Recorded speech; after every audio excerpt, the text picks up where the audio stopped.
Okay, we are live. Good afternoon and welcome to day 4 of our Vote Local, Get Educated Week of Action. And today we are talking about trust and how we know that we can trust our political candidates and our political parties, or maybe if we can trust our parties and our politicians. And today I have a very special guest with me. It's Brightbeam's National Director of Activism, Zakiya Sankara-Jabar. And Zakiya, I'll turn it over to you for a minute to introduce yourself and tell us a little bit about the work you do. Absolutely. Thank you, Lisa. So Lisa and I work together here at Brightbeam, and I'm excited that you thought of me to welcome me into this type of conversation. And I am just a mom. I am an activist, right? I'm an organizer, grassroots organizer, and I love people. And I particularly love to work with people who are already at the margins, right? That's how I got into this work. And so I love the work that I do. I love being in community with people. So this COVID has really shifted, as you know, how we do our work. We're doing this, right? We're doing digital organizing, digital activism, which I'm excited about, but I do miss being around people. I do really miss being in community with people, because as an organizer and activist, that's really how you deepen relationships, for people to trust you, and for people to want to get into the game, right? To get into this work, to make the kind of changes that we need. So that's a little bit about who I am. I do have 2 children, so I'm coming from this from a very personal and political perspective. So I'm excited to get into this conversation today. Me too. So, I mean, maybe we just get right into it. Looking at some research that's been done over the course of the last 4 years, then even back 8 years, and all the way back to the 1970s, what we're starting to see, and we've been seeing all this time, is a declining public trust in our politicians and our parties, in our institutions as a whole, more on the federal level, even still present on the local level. And then even more disturbing is that there's a declining trust in each other as a part of it and the role that we play in this process. I think I read a figure this morning, 17% of Americans say for sure that they trust our government and institutions. And that's a little alarming. When we start to look at folks and asking about specifically their own party, the trust increases a little, but not much. So there's the partisan politics are evident, that it's noisy and it's problematic right now, and it's probably more vicious than we've ever seen it, in this election particularly. So I wonder first if we can start with, when we talk about trust, what are we saying? That what is trust to us? What does that mean to trust a politician or a party?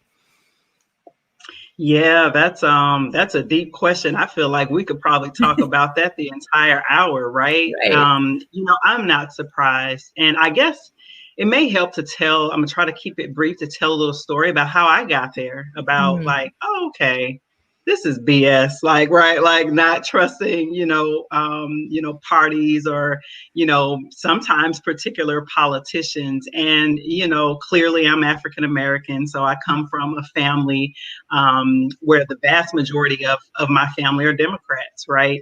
I was raised in a very activist household. My family is from Beloit, Alabama, which is in the same county as Selma, which we all know that Selma is the seat of the modern day civil rights movement for voting rights.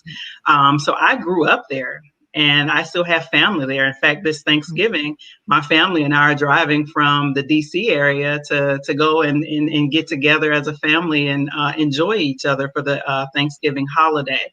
So, I grew up, having that activism just in my spirit, right, in my family. I was a part of our local NAACP. This is in Ohio, in Dayton. And so I was very active in, civil rights kind of work and activism kind of work. But during that experience as a young person, and I should say my very first election, federal election, was 2000. I graduated from high school in 1999. And so we know what happened in 2000 with the presidential election, right? I was so mad because I was so for Gore. I mean, I was a diehard Democrat, honey. You couldn't tell me anything. I mean, that's how I was raised. I was out there doing the door-to-door knocking, doing the GOTV work. But then I started to continue to stay in activism, Lisa. I continued to do the work Mhm. for equity and justice for folks in West Dayton. And for people who don't know, West Dayton is predominantly African American. Dayton, Ohio is a industrial city in Southwest Ohio, unfortunately still very segregated. And so, the kind of work that I was doing is around education justice, making sure African American children have access to a world-class education despite the declining economy. And so that's an uphill battle, even in and of itself, as you can imagine, Lisa. But I started to know the partisan and party politics when I would see very progressive Black candidates who would actually run like on a justice-oriented kind of, platform. I started to see that even the local Democratic Party would do things to push them to the side for a more status quo candidate. And I started to get turned off. I even started to get turned off when I realized that there was an ecosystem, a web, if you will, between local civil rights organizations like a local NAACP and the local Urban League and the Democratic Party. And I started to see, well, wait a minute, this doesn't seem like this is good decision making, especially for the masses of the people who are continuing to suffer in West Dayton. So when I started to have those experiences, and I'm talking about, I was so involved because my great aunt was very close to one of the first African American state representatives. His name is C.J. McLin. And he was one of the most powerful Black Democrats back in the 70s and 80s that had gotten elected after the movement in the 60s, right? We had a ballooning of Black elected officials, local and state, all across the country, right? And she worked for him, and she actually was the first African-American woman to be a state superintendent for the Department of Transportation in the state of Ohio. So I came from a semi-connected family to the Democratic Party. So I would actually be in committee meetings watching this crap, Lisa. I would be in committee meetings where candidates would have to come and do what's called screen in front of the Democratic committee to see who they would endorse and put their money behind. And every single time there was a progressive African American who would come before them, they would always go with the more really conservative, not even a moderate Democrat. This is just my experience. They would go with a very conservative Democrat. And it would always be to the chagrin of me and the people in West Dayton. And so I just became turned off. I left the Democratic Party. I did not go to the Republican Party, but I just became an independent because I realized this is a very sick, like, web and system, right? Where Black people continue to languish at the bottom. And so I just could not, in good faith, continue being supportive of a local party and a state party that did not respond to the needs of their largest voting base, Lisa. Democrats would not win a state election ever without Black people in the state of Ohio. It's a conservative leaning state, right? Absolutely. Black people are still the largest minority in Ohio. That's not necessarily the case in California and other places, but Black people are still the largest minority. And so that, to me, there would be times I would have tears in my eyes because I would see the devastation, the closing of hospitals, the closing of schools, right? The grocery stores picking up and leaving, and we would never get a response from our elected officials to ensure that people had their basic needs met. So when people like see my comments on social media, know where it's coming from, know what that experience is, right? I'm sorry, I mean, I tell you a very long story, but that's my story of how I became turned off. And clearly I can't be, and I don't want to offend any African-American Republicans or any Republicans, but I don't see a place for myself in the Republican Party, if that makes sense, which is why I'm an independent. I think my story is so different, and it's funny that we found ourselves in the same place at this point in life. I actually started. I didn't come from that political background. I come from Pennsylvania, rural Pennsylvania, and I come from a community that has only 5% non-white citizens. So our schools and communities are very homogeneous, and it didn't afford me an opportunity to see the problems that existed out there in the world as a young person. So I didn't really start paying attention until I went to college, and I spent my first couple of years of college in North Philadelphia at Temple. Um, and then, I had no idea you were a Temple grad. That's amazing, Lisa. That tells me everything I need to know now.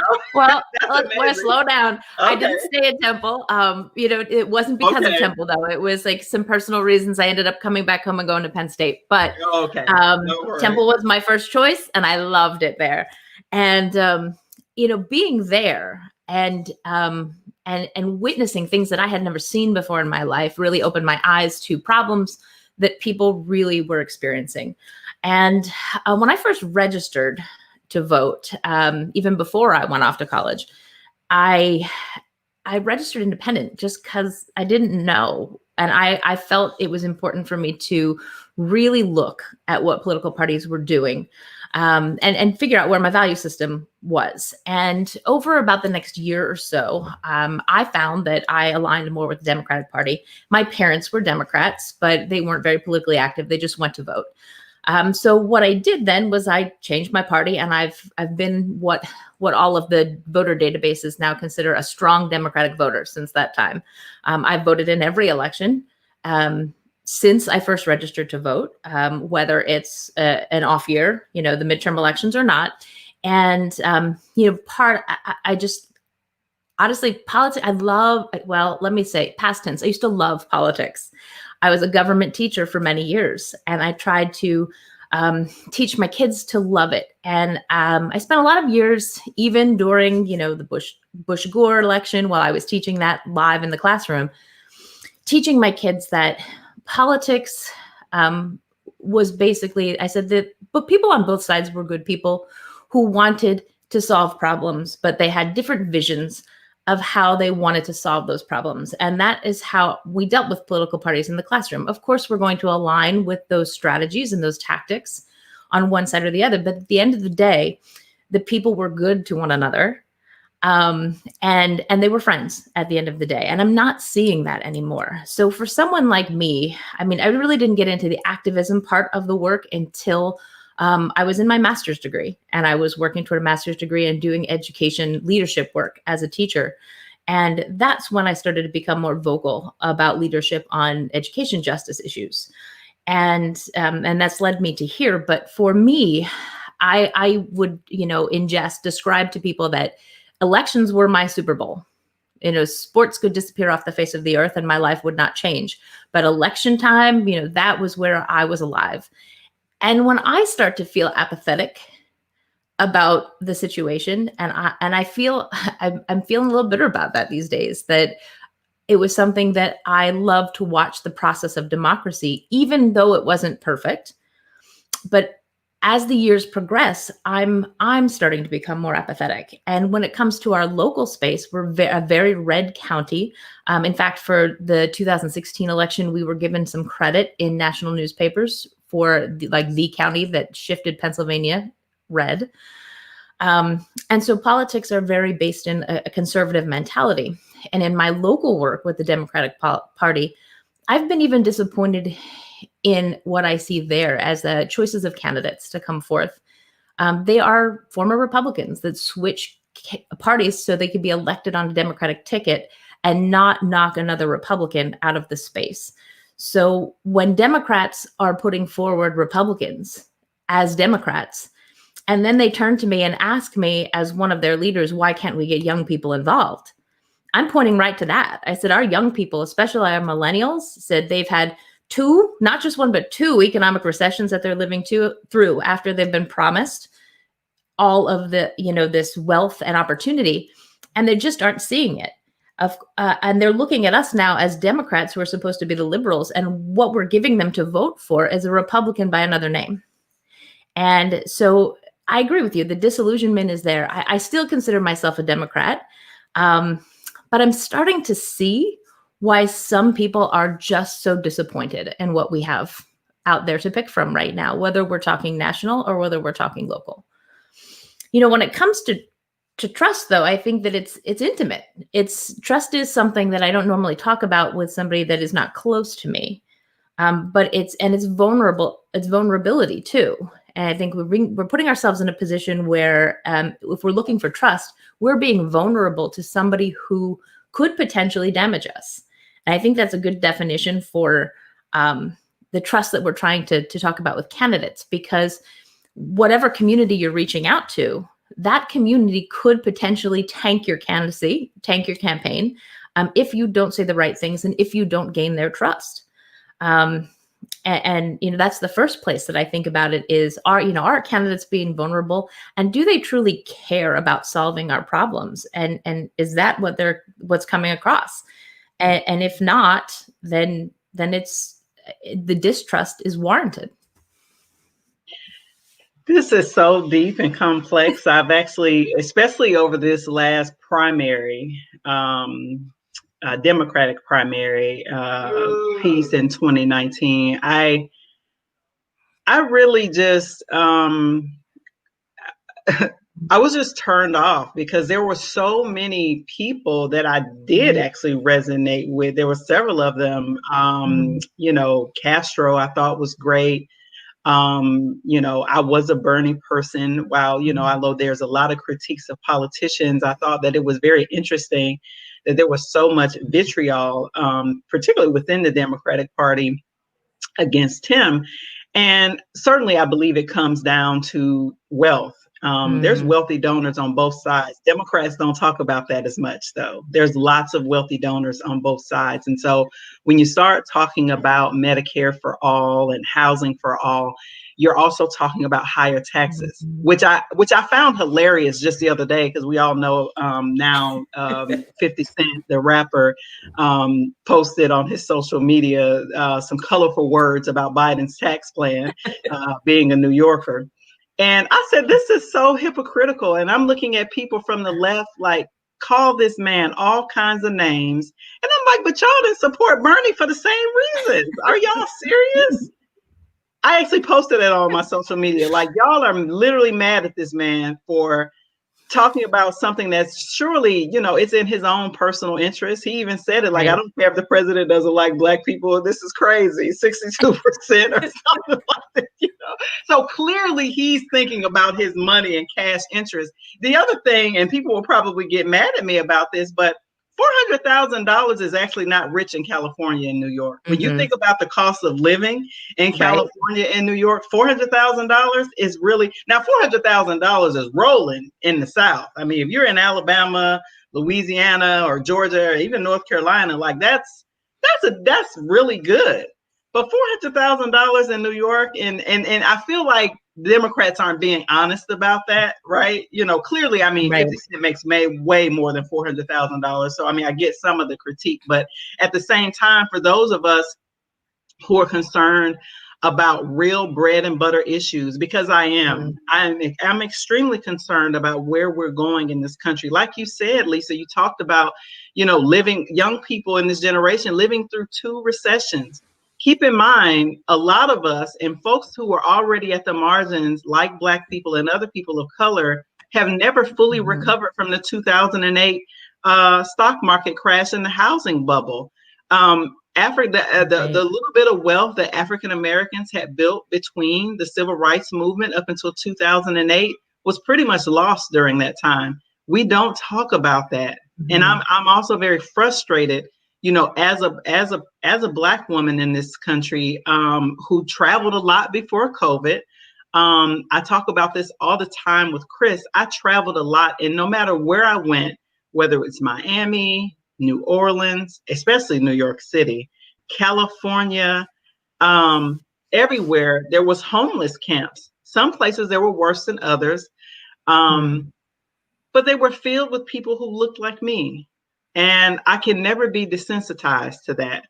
And so I'm frustrated with politicians, no matter what their political official, whether they're Democrat or Republican. I'm very frustrated that we have not figured out how to come together as currently the wealthiest nation in the country.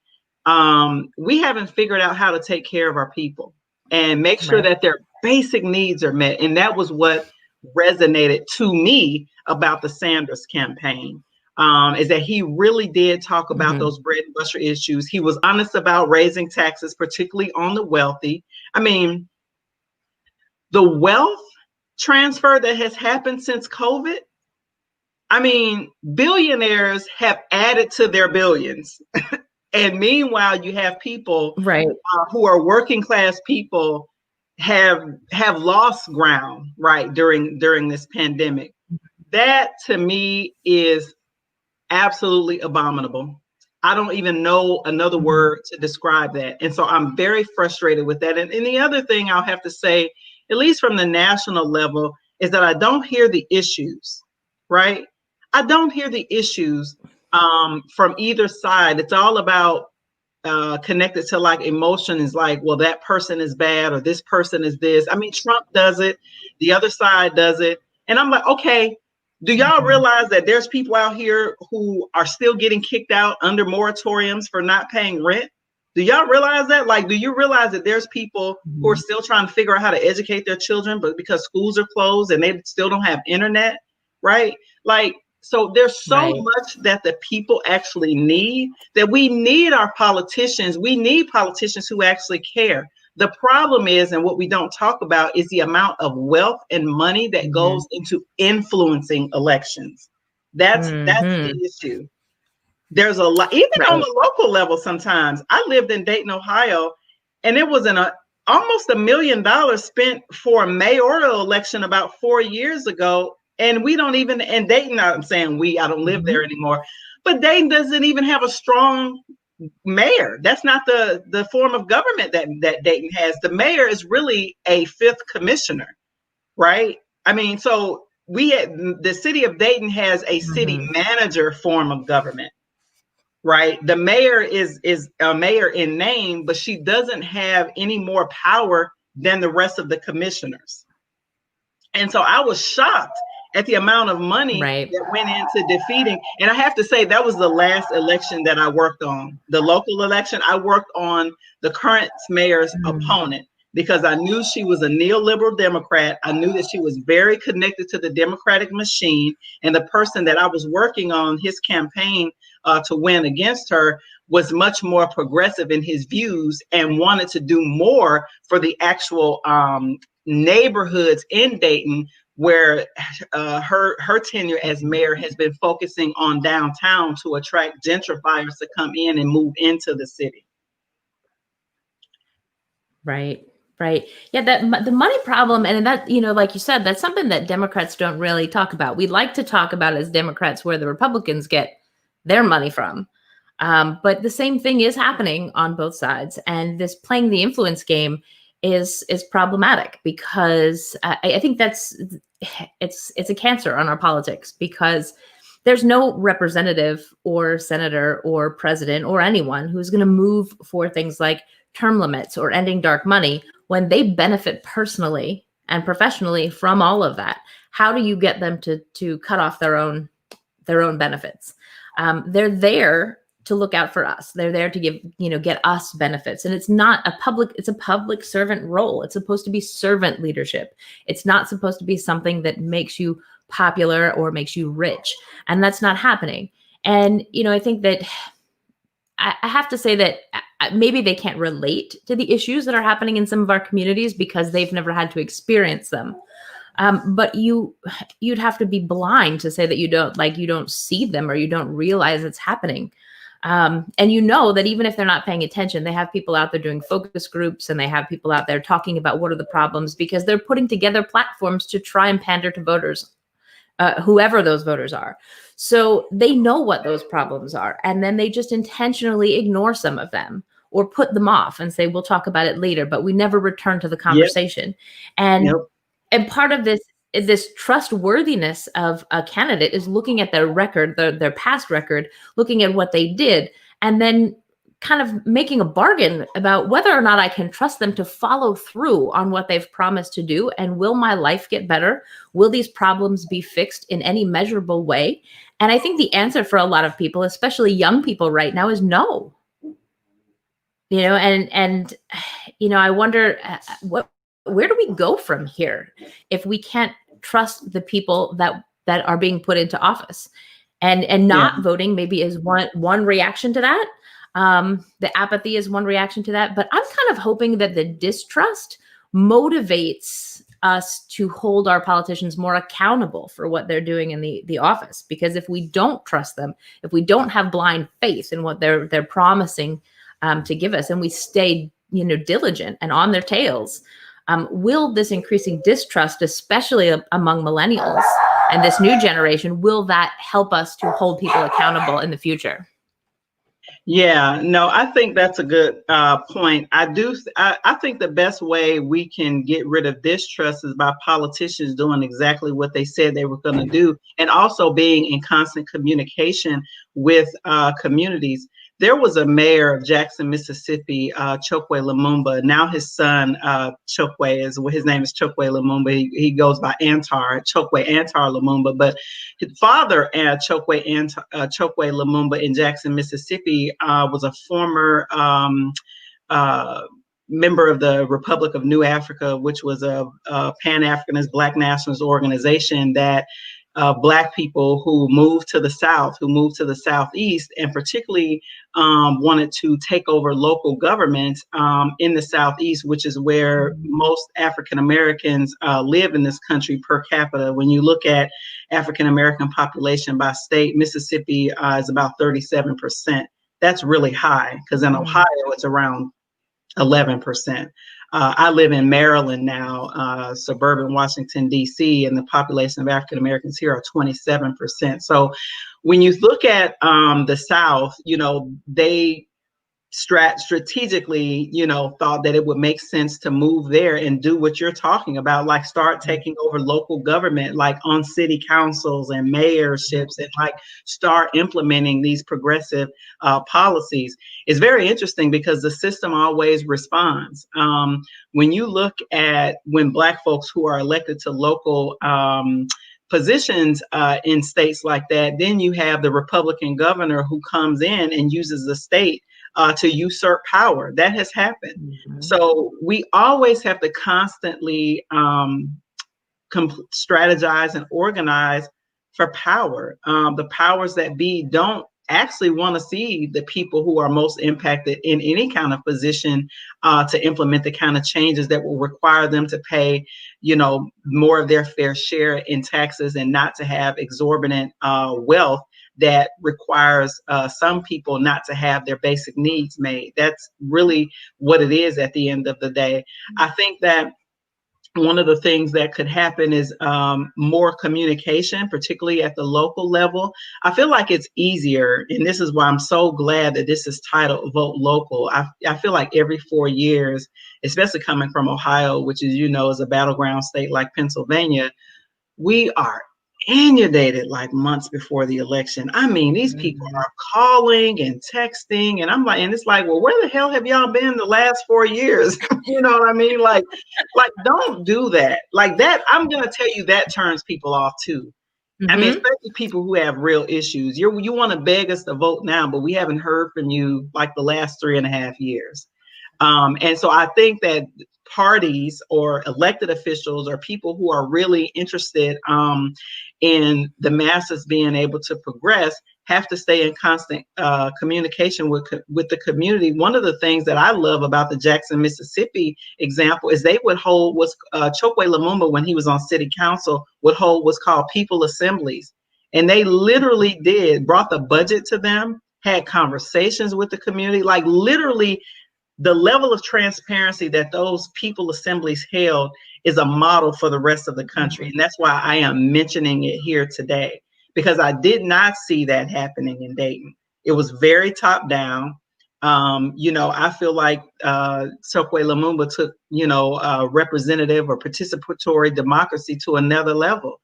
And so when he ran for mayor, it was very interesting because it was a very nasty campaign. They used his revolutionary history against him. These are Democrats, because they did not, even the Democratic Party did not want him elected because he was so progressive. But because he held those people assemblies, listen to this, Lisa, because he had such a strong, direct connection with the voters, They couldn't beat him. It was a landslide when he won. I'll give you another example. It reminds me of Marion Barry.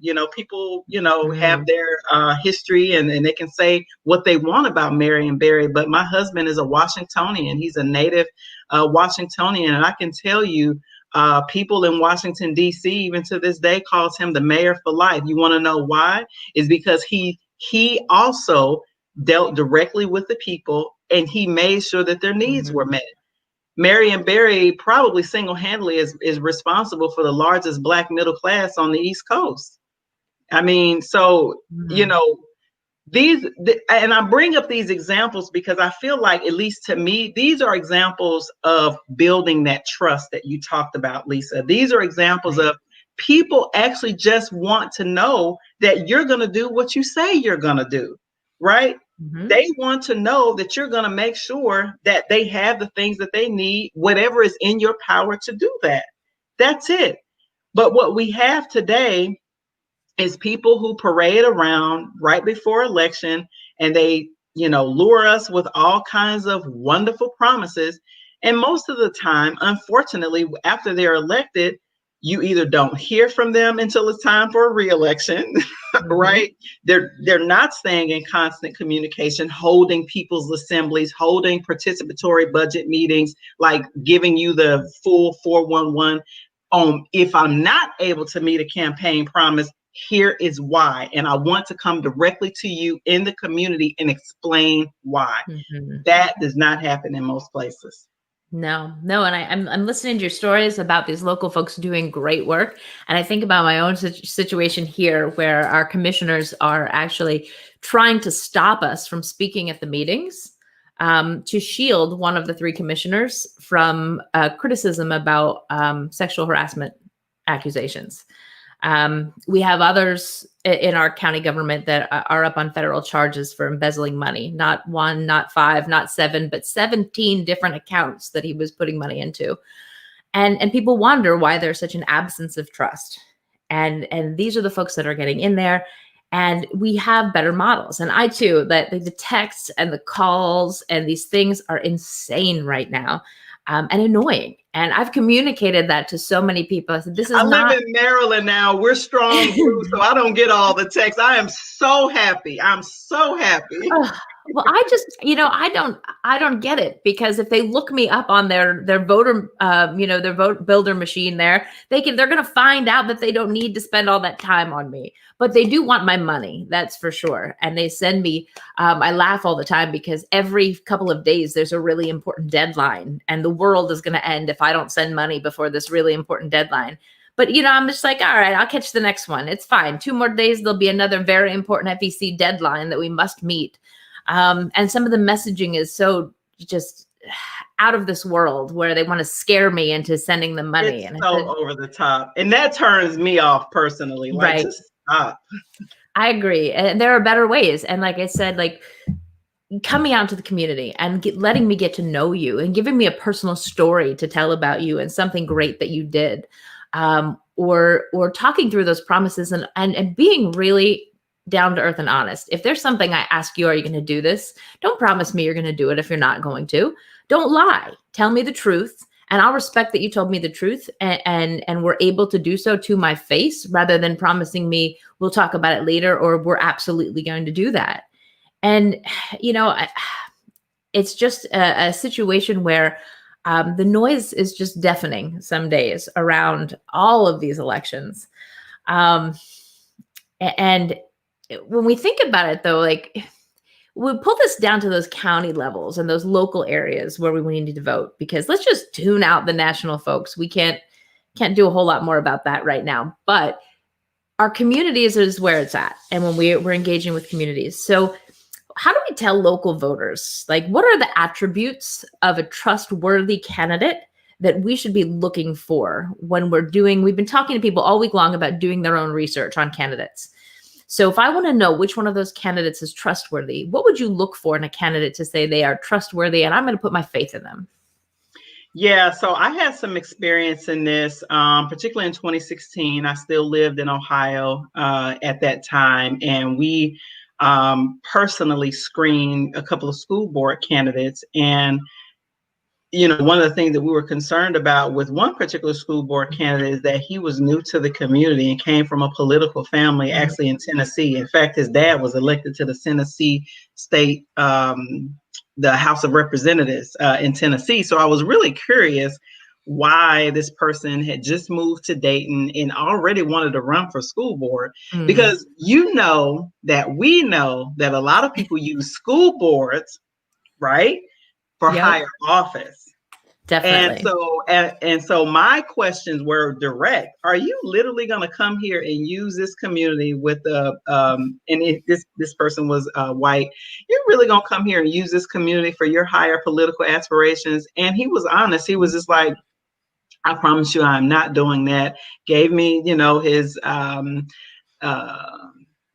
spiel about why he moved to the community, why he wanted to run for the school board, and why education was so important to him. It was pretty convincing. I can't remember everything that he said, but I remember just sitting down, like talking to him. It was me and a group of other parents, and we just grilled him.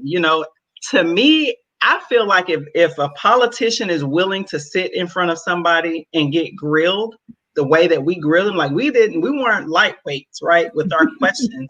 To me, I was willing to trust him at that time, because my voice in the community at that time mattered on such issues, because we were so outspoken at the school board. And of course, everyone knew Racial Justice Now. Everyone knew me, because we were always either be on the front page of Dayton Daily News or on the news for shutting down a school board meeting. So people knew me, and he had heard about us, right? So he wanted to talk to us.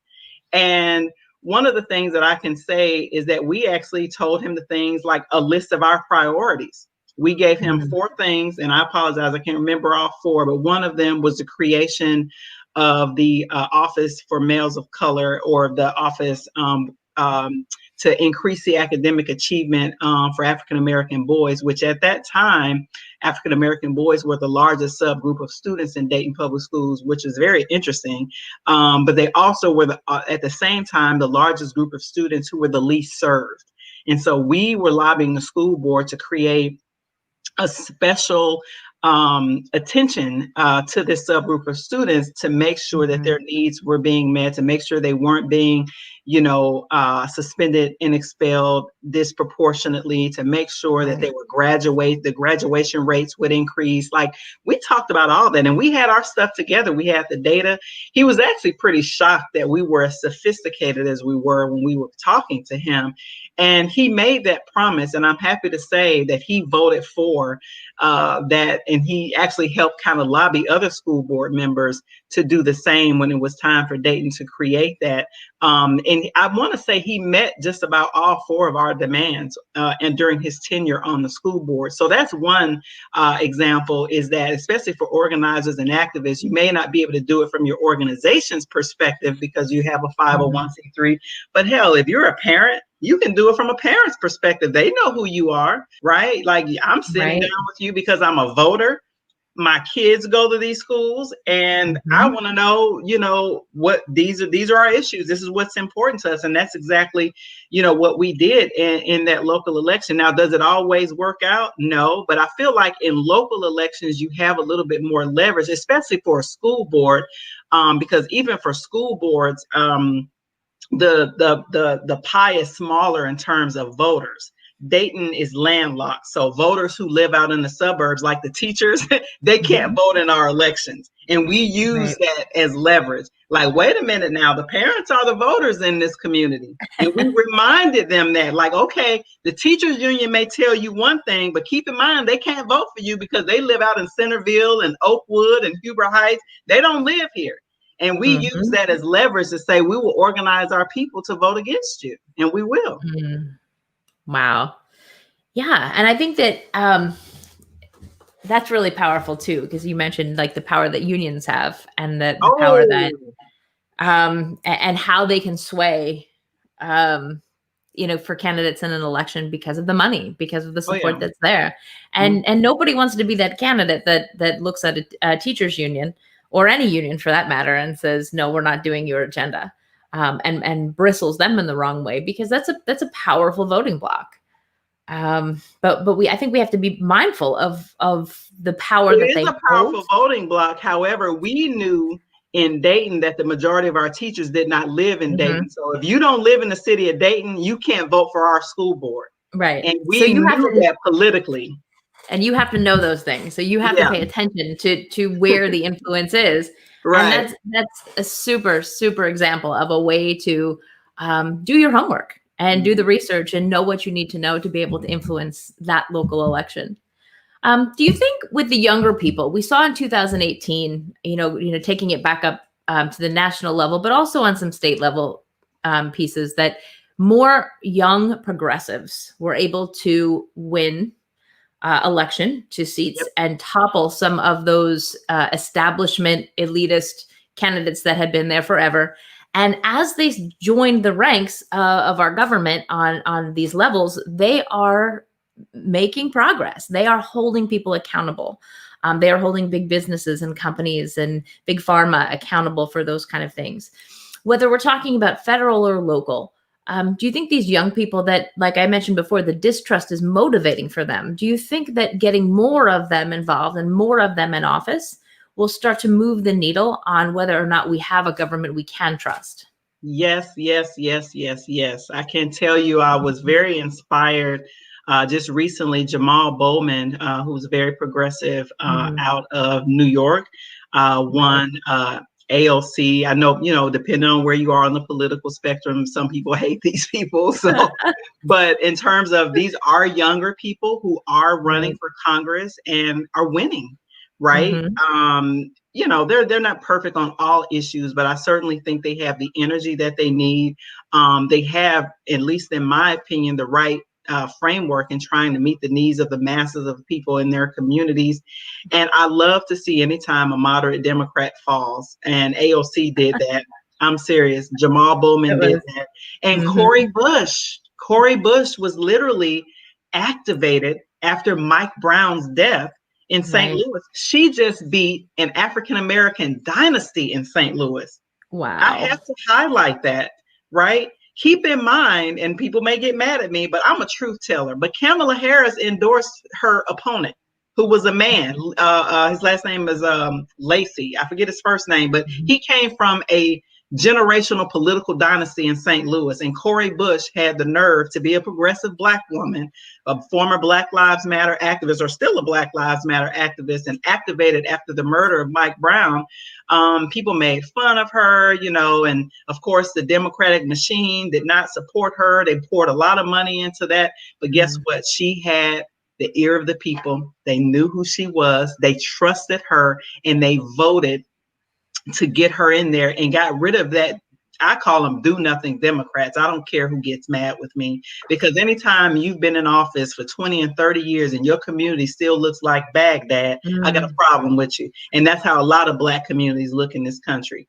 That's how a lot of Black, and then Right. they've been having Democratic leadership for the last 50 years. Somebody has to be held accountable. So I'm excited that Corey Bush, but I have to say that she was not supported by the Mm. mainstream Democrats. Even Kamala Harris endorsed her opponent, came in as a Black woman, right? Oh, but I endorse the opponent, like played that whole political thing.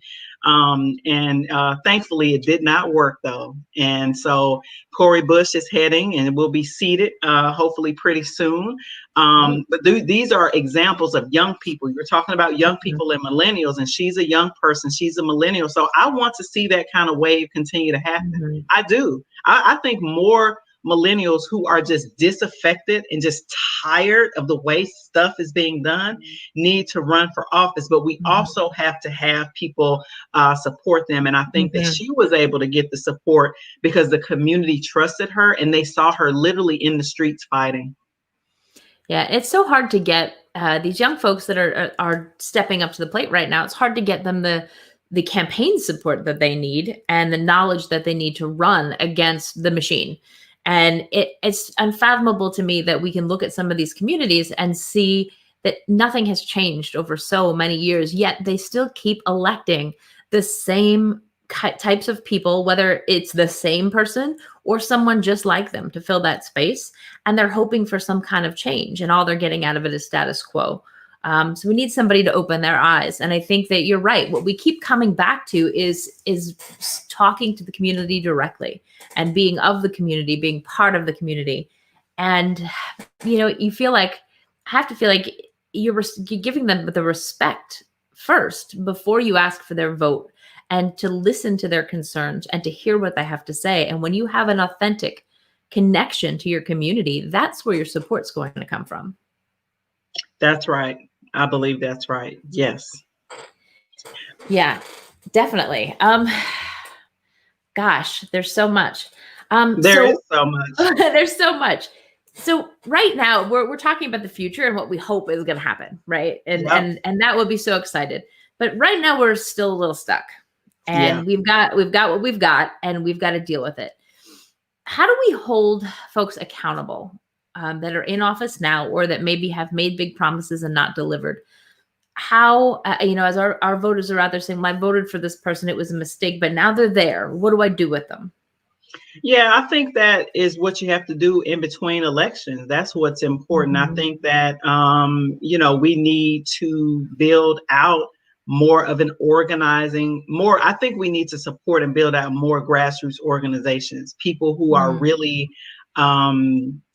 committed to the ideals of that community, who are committed to improving the material conditions of the people in that community. So I think that in between elections, the ways in which you hold people accountable is you show power, you show data, right? Like I have, met with so many different people at this point in time, over these last 3.5 years, and you share that data with an elected official and say, hey, this is a report card. Even do like a little report card. The other thing is you stay in constant contact. Now, the reason why I'm saying build out grassroots organizations is because regular everyday people who are working in jobs that are essential, or working sometimes 2 or 3 jobs, don't have time for that crap. Right. And so that's the other thing that I feel frustrated about when I hear people say, particularly about President Obama, they'll say, for some things that he wasn't that progressive on and people are upset about, they'll say, well, it's your fault because you didn't hold him accountable. He's the president of the United States, right? Like, who has time all the time to be calling? And because that's what it takes, is calling, sitting down on social media now, since we have that, or writing letters. People who are working hard. I'm thinking about teachers, right? I'm thinking about nurses, right? I'm thinking about people who are working, who are essential workers, who are working hard every day. After they get home, they have other responsibilities, especially if they have a family, right? If they have children. There's just so much that's in a day that everybody can't be an activist, right? Everybody literally can't be an activist. So we have to stop putting so much of the blame on the people who are already in positions that they necessarily have elected people to be in positions of power to represent their interests. We have to hold the people accountable, who've been elected and they're not representing the interests of the people, which is why I think we need grassroots community-based organizations in every community in this country. I mean, I don't care how small the town is. The stuff that you're telling me that's happening in your community is absolutely absurd. If you all had a grassroots community organization that was holding people accountable in your local community, they would not be able to get away with as much crap as they're getting away with. I'm not saying they won't get away with some stuff, but these people would have somewhat of a check, right? If they know that there's a strong community-based organization that they have to report to, that they know can get out the vote when it's time, especially locally. That's why I'm so excited about this campaign about Vote Local, because I have experienced the power of holding local elected officials accountable. I've experienced the power and the level of work and organizing it takes to get somebody elected in a local city who's not a Democrat, like an independent. Sometimes it takes 2 or 3 elections to even get somebody to move out, like a Democrat who, who's on a city council or on a city commission, who hasn't done anything for the community, but come every 4 years and placate the community about all the wonderful things that they did, but you can't look around your community and see it manifest materially. Right. So I think that's a part of it. I think that we have to have a commitment almost to Mm-hmm. build up our grassroots community based organizations where there are dedicated people that it's their jobs, literally their full-time jobs, to hold politicians accountable. I think that's what we need. Mm-hmm. And I think anything short of that, we're going to continue to have what we have.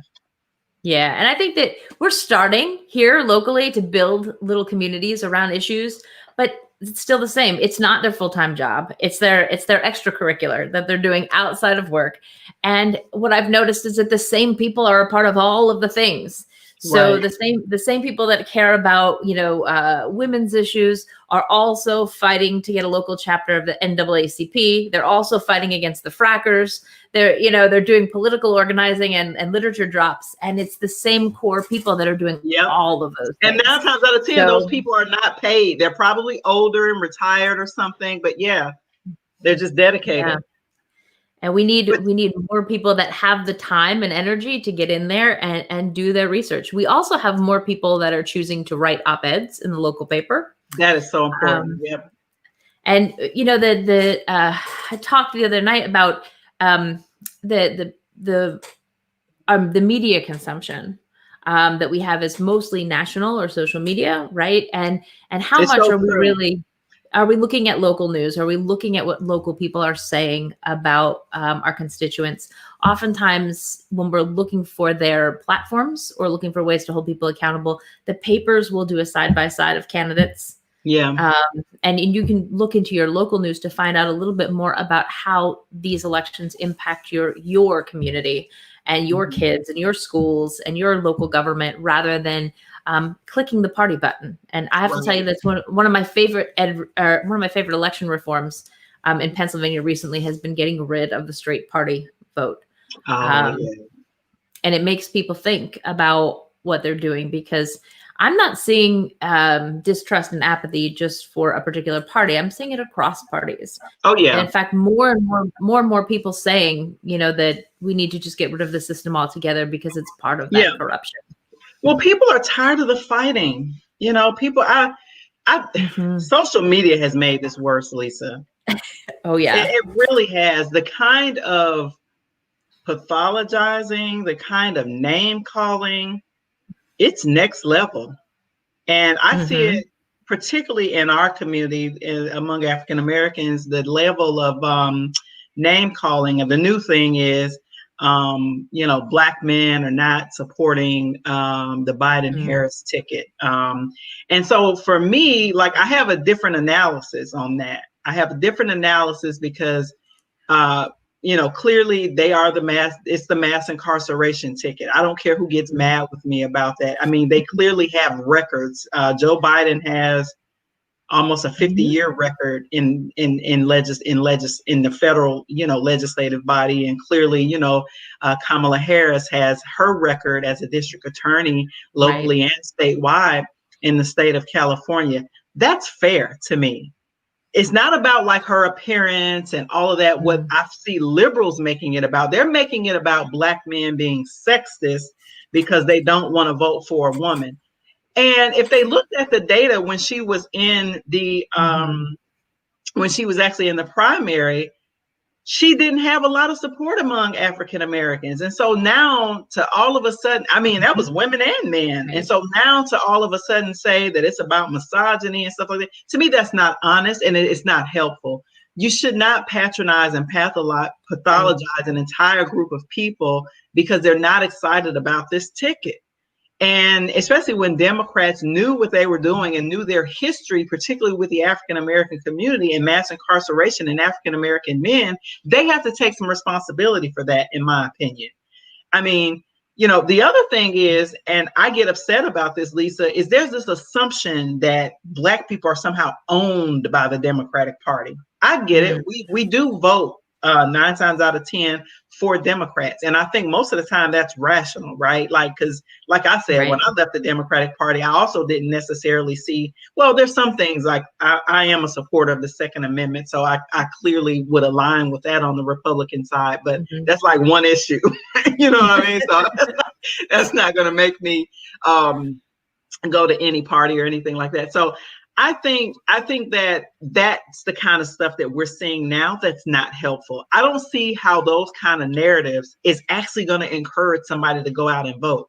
If you really want to encourage somebody to go out and vote, and I said this the other day to our CEO, Chris, I said, you got to engage people where they are.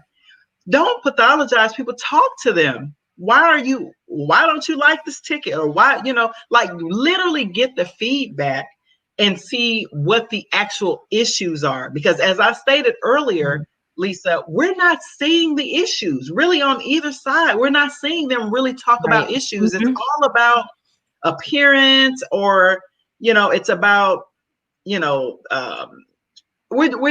just not, it's about personalities is currently what I see. And I know that people are more interested in actual bread and butter issues. I'll tell you one thing that I saw on social media that was really revealing. Google released the top 10 most searched things like in the last 2 weeks. And it was stimulus check. It was something about the stimulus. The first 10 things were all about, and that's what people want to hear. Like, people are hurting. Yes. Like how our government sent out one damn stimulus this entire time. When we shut down the economy, people are hurting. So people aren't like Googling candidates. They like thinking about their own like material needs. And so I just thought that was very interesting. And to me, I know that these parties, they have access to that information. They do internal polling. You know that, Lisa.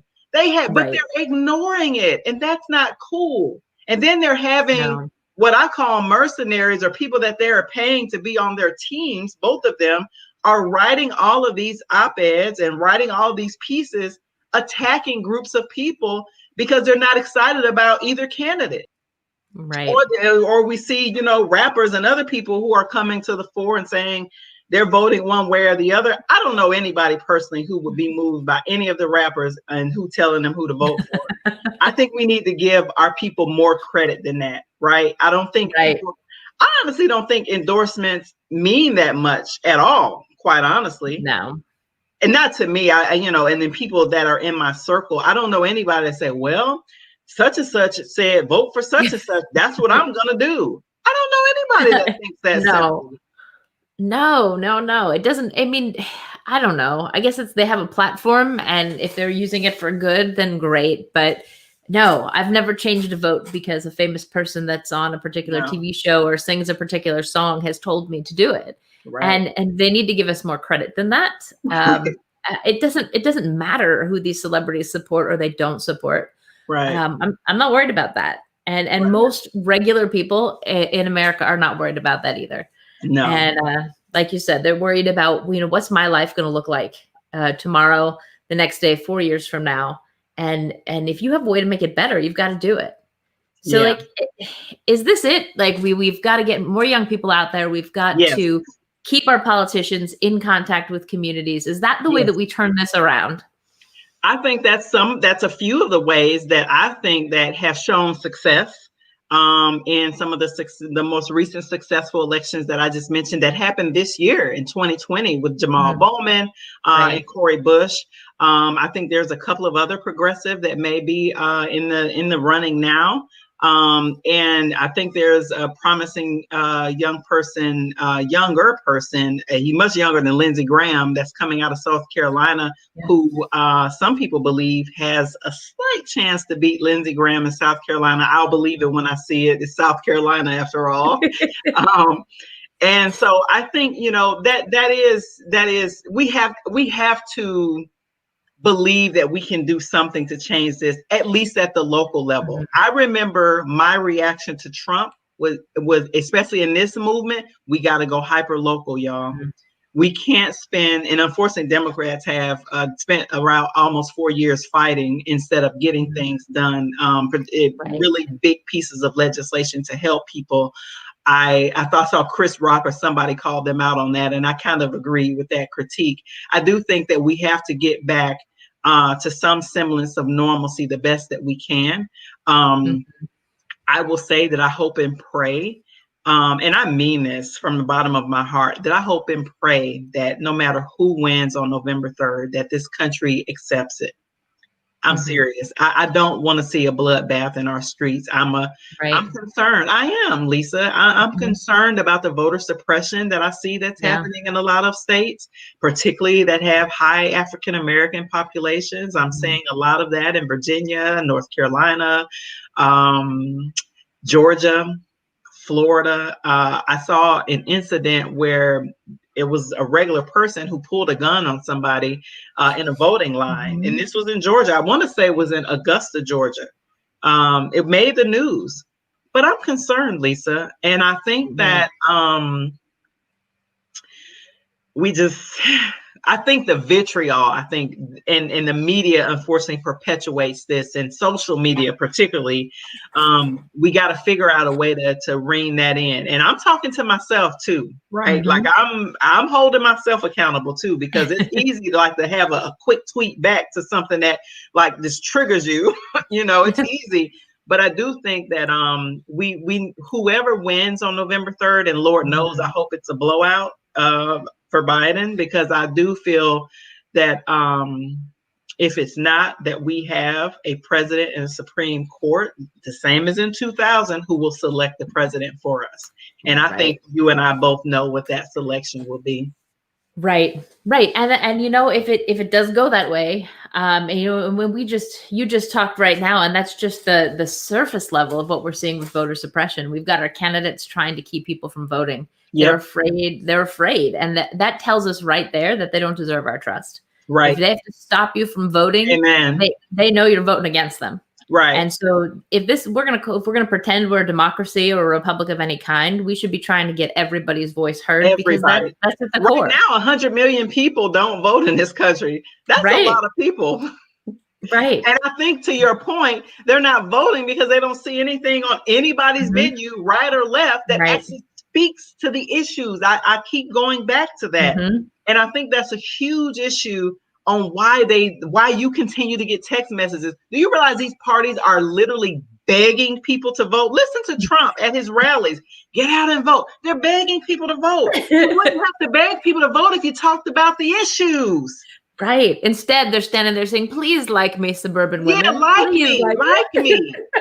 No. No. I'm not gonna like you until you do something that changes the material conditions for me and the people in my family. Exactly. We got work to do. We have lots of work to do yet. And something that, I felt like last night, I teach a class on Wednesday nights about sociology of education. We talk a lot about. I did not know that. I do. Yes. And a lot of the work that we do is a very nice intersection with my class. Yeah. And last night we were talking about racial inequalities in the schools. Oh, yeah. And I have one real sharp student, a Black young man from Philadelphia area. All right. And everybody was feeling a little hopeful about everything. We watched some segments of the Black Boys film and, talked about some of the pieces in there. And at the end, he popped on his microphone and said, I don't believe this is going to get any better. I don't believe things are going to change. Most Black men feel like that. I have a husband and he says similar things. He's not excited about either candidate.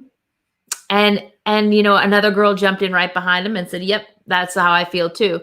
And we have young people out there that are looking at the world and saying that they don't believe that people care enough to make their lives better. They don't believe that people care enough to make education better or communities better for kids. And he was very firm on his statement for that. And, as I thought about it more and more since last night, we laughed a little after it. And I said, oh, we were all leaving class on such a hopeful note. And he opened up his mic and said, nope, it ain't getting better. I don't care what you all think. And I thought about that more overnight and it stayed with me. And I thought to myself, that could be something that inspires us to do more work. Yes. Right now, to make sure that our young people that are moving up can trust us, can trust that things can get better. Or that they'll get in the game themselves and run for office. Exactly. Otherwise, there has to be hope for change. There has to be hope for change in politics and education and all of the things that we fight for. There has to be. So, just let the distrust motivate us to do our homework and get the right people in the places where they need to be to help us. Yeah. I'm Right. with it. I'm with it. I hope Yeah. we are able to get there. We'll see. We have less than 12 days now. There's a 12 days. debate. Yeah. There's a debate tonight, but there's a Oh, mute button. There's a mute button. yes. Let's see how well a mute button works tonight, right? I don't know what that's going to be like, but it ought to be interesting to talk about tomorrow anyway. But, I mean, it's unfortunately, and I know people are so serious about this election, but the debates are comedic relief for me. I mean, yeah. Trump is uncontrollable. I mean, he literally is like a fifth grader. Like they can't control their outburst and all of this stuff, and to see that like on national television, right? Is Yes. I mean, you have to laugh to keep from crying, right? Honestly, they reported yesterday he has skipped all of his prep sessions again. Oh So wow. they were on his calendar and he skipped all of them. So it ought to be a live one again. He's not prepared. And Well, I'll have my libations with me as a part. absolutely.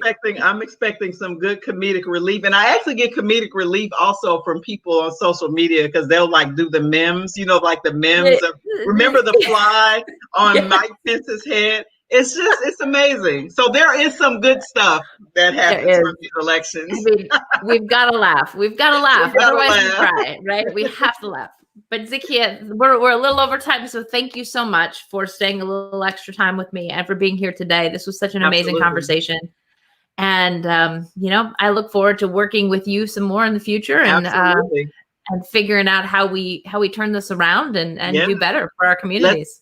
Let's brainstorm. I'm happy to do it. We're on the same team for sure. Thanks so much, Lisa. This has actually been a very robust conversation, and I'm glad you invited me to it. Thank you. Yes, thank you for coming.